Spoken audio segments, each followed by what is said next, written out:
Hello, my name is Dustin Kessler. I'm a volunteer with Morrisville Fire and Rescue, and I'm also the Emergency Management Director and an Alderman for the City of Morrisville. In this instructional video, I will be taking you through the steps of learning the road system and how to read the map book for Polk County. During this course, it would be very beneficial if you would have in your possession a copy of the Polk County Emergency Services map book, as I am showing here. This map book is not required during this video, but it would be beneficial for you to have to reference to as you watch through the course.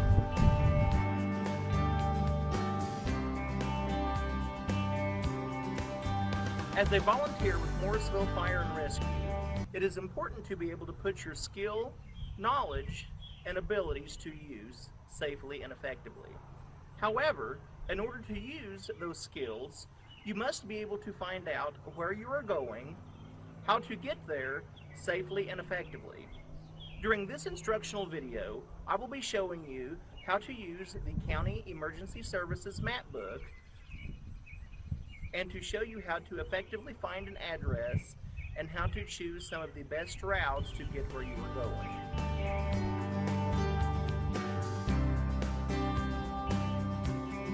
Within Polk County, there are several roads, many of which include state highways, state highway secondary roads, as well as county-maintained roads. One road, for example, Highway 13, located behind me, is a state-maintained highway. This highway stretches from the Polk-Greene County line all the way to St. Clair County at the northern end of our area, and also extends up through northern Missouri as well as through southern Missouri down by Branson. This highway is one example of the roads that will be commonly used to get you to the emergencies that you need to know.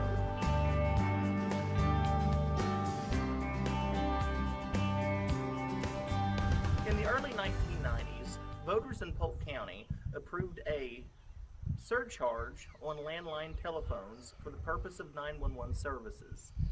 The 911 Center in Polk County was located at Citizens Memorial Hospital in Bolivar, where the current Human Resources Office is located for the hospital. Prior to the 1990s, there was no in-place addressing system for the county. The only way emergency responders and law enforcement had to identify a house was based upon the post office address. For example, prior to the 911 addressing system, or the road system we have in place now, all responders had to go by was the box number. For example, someone may have lived at Route 1, Box 71, Morrisville, Missouri. That is all the responders had to go by. After the 911 system was put in place and the road system was established, there became a sequence or pattern to the road system and how to pinpoint an address based upon just the numerics and the road number. In the early 90s, whenever the 911 system first became active in Polk County, there were 3 locations that was used to dispatch fire and emergency medical services and law enforcement. First off, the 911 center, where 911 calls for the entire county came in, was answered at the 911 call center where the CMH Human Resources is currently at. For law enforcement was dispatched from the basement courthouse by their own dispatch service. Also, the city of Bolivar had their own dispatch center for both police and for fire. So whenever a 911 call would come in, the attendant at the 911 center in Bolivar at CMH would answer the call, determine if it was for fire or EMS in the county, and if so, they would dispatch the county fire departments or the CMH ambulance. If the 911 call was for law enforcement, they would transfer the call to the dispatcher at the courthouse if the sheriff's department was needed, or they would transfer the call to Bolivar City Hall if Bolivar Police Department was needed. If the 911 call came in from either the city of Humansville, Pleasant Hope, or Fairplay, they would also dispatch through the sheriff's office. In 2003, the City of Bolivar, Polk County, and Citizens Memorial Hospital, all three joined forces to create one central dispatch center. The 911 Central Dispatch Center was located across the street from the Polk County Jail from 2003 until just a couple of years ago. The 911 Dispatch Center dispatched all the county fire departments, CMH ambulance services, and all the Bolivar Police Department and other municipal police departments within the county. This was all located under one roof.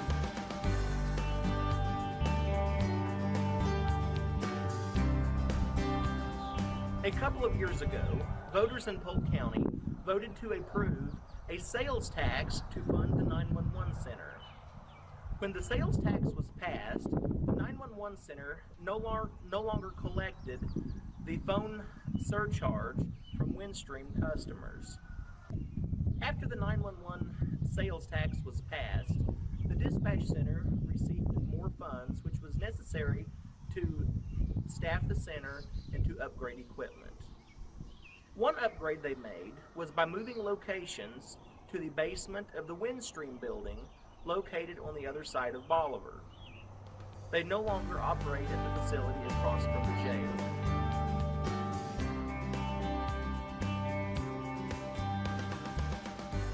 Here is a rough drawing of the picture of Polk County. Polk County is approximately 25 miles wide from east to west and about 25 miles long from north to south. Those are approximate estimations. When looking at the county, there's a couple of important things to notice. First off, north-south roads are going to be numbered from 1 to 250. East and west roads are going to be numbered from 300 to approximately 570. I believe 569 is the southernmost east-west road. Now, whenever we look at the county road system, one thing to keep in mind is everything starts in the far northwest tip of Polk County. So in this instance, in this corner of the county, everything starts out with the coordinates of 0, 0. If you wish to look at the county in the form of a grid, that would be the easiest and most simple way to look at this county. So in the far corner of the county, the northwestern tip is going to be 0. From there, all north-south roads are going to increase in 1/10 of mile increments. So for example, if there was a road that went through here that is 1/10 of 1 mile from the county line, it would be known as First Road. From there, each road, all the way across the county, starting from this point in the corner, going north and south, will increase in 1/10 of mile increments. So for example, if you have a road such as 111th Road, 111th Road would indicate to you it is 11.1 miles from the far westernmost boundary of the county. For east-west roads, the numbers begin at the top northern boundary of the county and start at 300. The numbers 300 through approximately 570 designate east-west roads within Polk County. One special note is down at the southern border at the Polk and Greene County line. This does change just a little bit. The only exception to this is there is one road, which is called Farm Road 2, which is the boundary line. The south side of Farm Road 2 is Greene County. The north side of Farm Road 2 is Polk County.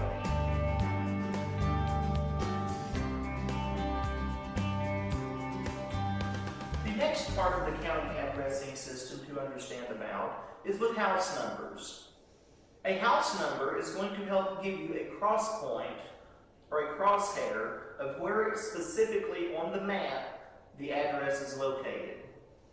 For example, if you have an address of 1566, here's how you can dissect this and break it down and to help it make more sense into the location of the address.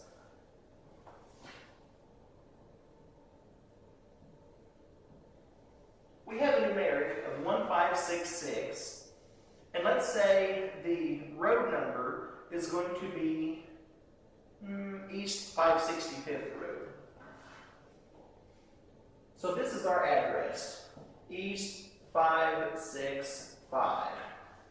So whenever you look for this address, you know that 565th Road is going to be approximately 26.5 miles south of the northern border of Polk County.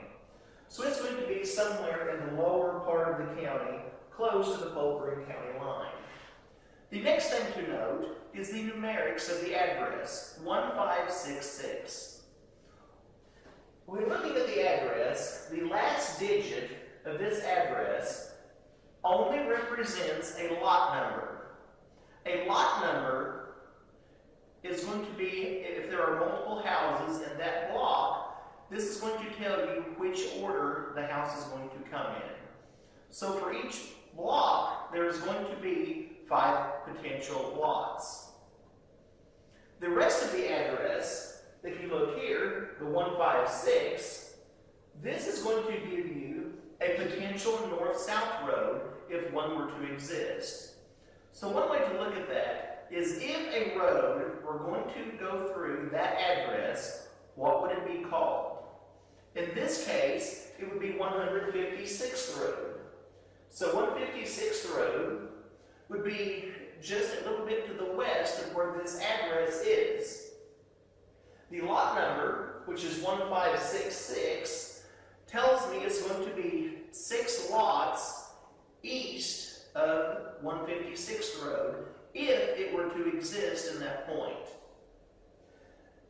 Now another thing that this address tells me is by looking at the last digit, if the last digit is an even number, it is going to be on either the south or the east side of the road.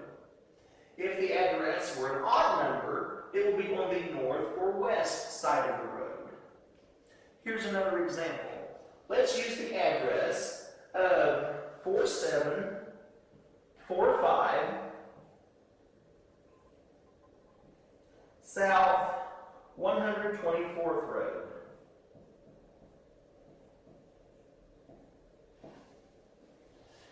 This address tells me that 124th Road is going to be 12.4 miles from the northwestern point of Polk County along the western boundary. So if we come over 12.4 miles, somewhere along this area, we will find a 124th Road. Now the next part of the address, the 4745. This is the numerics of the address. Again, the 5 is going to represent my lot number. And the 474 is going to represent that if a road were to go through that address, it would be called 474th Road. Or in other words, it is 17.4 miles from the northern part of Polk County at the Polk-St. Clair County line. So it would be called 474th Road. And since we have a 5 here, this 5 is going to represent that it's going to be 5 lots south of 474th Road if it were to exist. So 4745 South 124th Road, we know that 474th Road would be the cross street. And also, because our last digit is an odd number, let's say 5, it is actually going to be on the north or the west side of the road. So based upon this address, I know that 124th Road is going to be a north-south road. I know that 474th Road would have to be an east or west road. So in this case, with this being an odd number on a north-south road, this address must be on the west side of the road.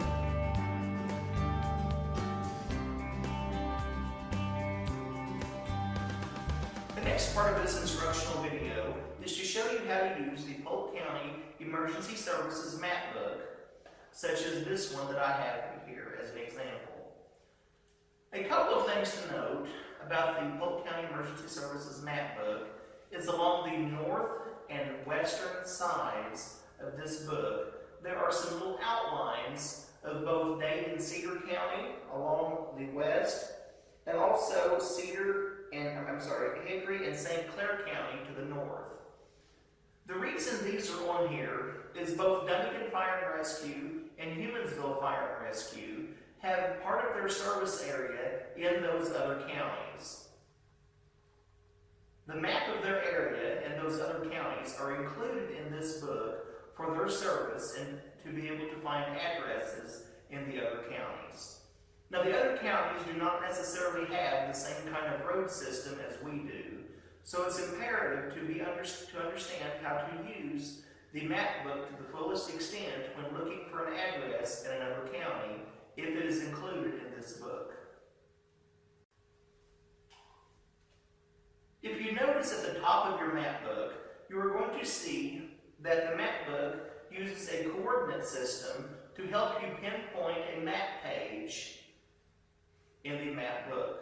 So for example, one thing to notice about this is the coordinate Z, which goes across the very, very top. This is going to represent a map of the other counties. Also, the coordinate 0. The coordinate Z and 0, these are going to represent map pages that are not in Polk County. So the only time you would need to use these pages is if you were looking for an area that is in a different county that is serviced by either Humansville or Dunnigan Fire and Rescue. When using the map book, the first thing you should do whenever you are given an address is to use the cover page to help you locate the page number that your address is going to be on. So the cover page. This is going to be the front page of the map book. On the cover page, you should use this to help you locate the road you are looking for. So for example, if you are looking for, let's say, South 156th Road, you can use the guide alongside of the map. So go down at the bottom, and you can see that 156th Road is going to be in the map page 4. So somewhere in this area through here is where you will find a 156th Road. Now, when given an address, so let's say our address is 5509 South 156th Road. When given that address, what you should be able to do is, by that point, is take off the 550 and use that as your crossroad reference. So when looking at your map page, the 550 to 570 is going to be on the F line, which is down at the very bottom. So 5509 South 156th Road, if it were to exist, would be on map page F4. So using the crosshairs, go across to map page F4, and there you would be able to find 5509 South 156th Road. The next thing you should be able to do is to use the index in the map book. The index is going to be around the second or third page in the book, and the index will look like this. The index is going to have every named road or street from a municipality in Polk County with the exception of the city of Bolivar. The city of Bolivar is not, I repeat, is not located in this map book.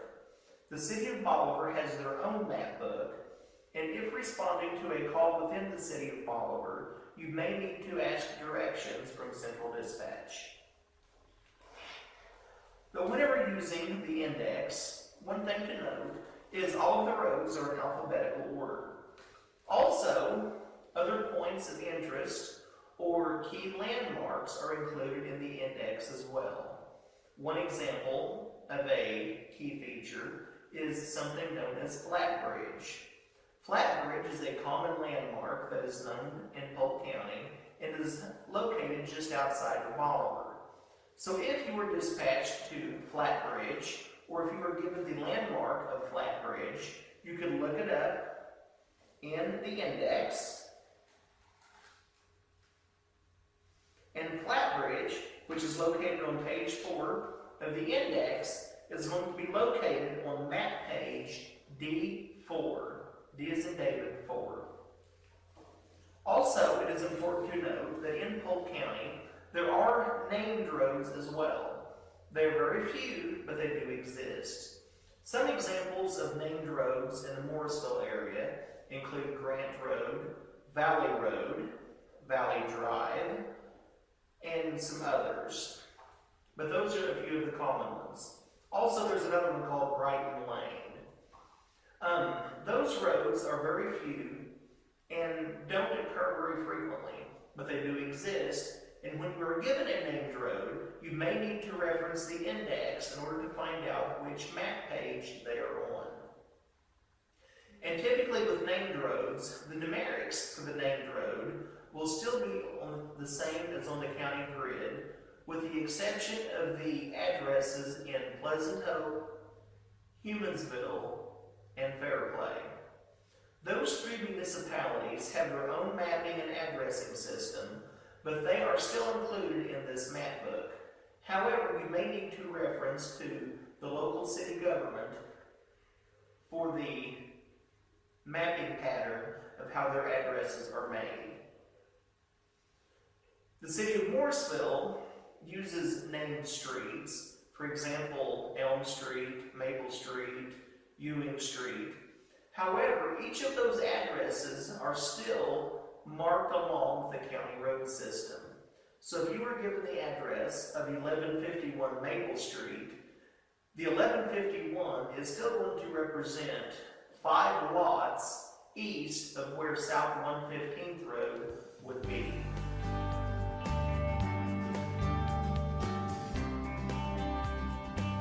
When using the map book, there are a few special considerations to make note of. First off, low water crossings. When you are prepared to respond to a call and mapping your route to get there, one thing you need to pay attention to, especially if you are driving a heavy fire truck, are the weight limits on low water crossings. Low water crossings have weight limits, and the map book will indicate and show you the location of the low water crossings as well as the weight limit for the bridge. Another consideration to consider are dry hydrants. Dry hydrants are located throughout the county, and in the Morrisville service area we have a few that we have access to. The dry hydrant is typically going to be a pond where a fire truck can gain access and draft from the pond through a dry hydrant. A dry hydrant will be noted on the map book, and when you are responding to a structure fire, you should consider the dry hydrants that may be in the area to help affect the response and to get a close water supply. The next consideration are fire stations.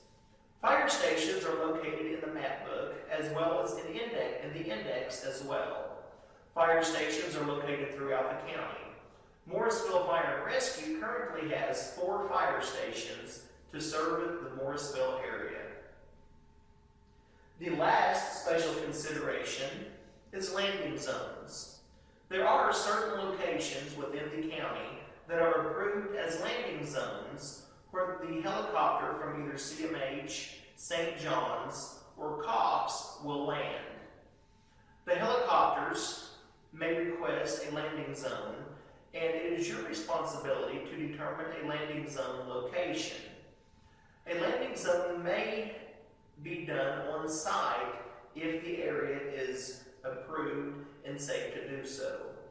Otherwise, you can reference the index in the map book and locate some common landing zones.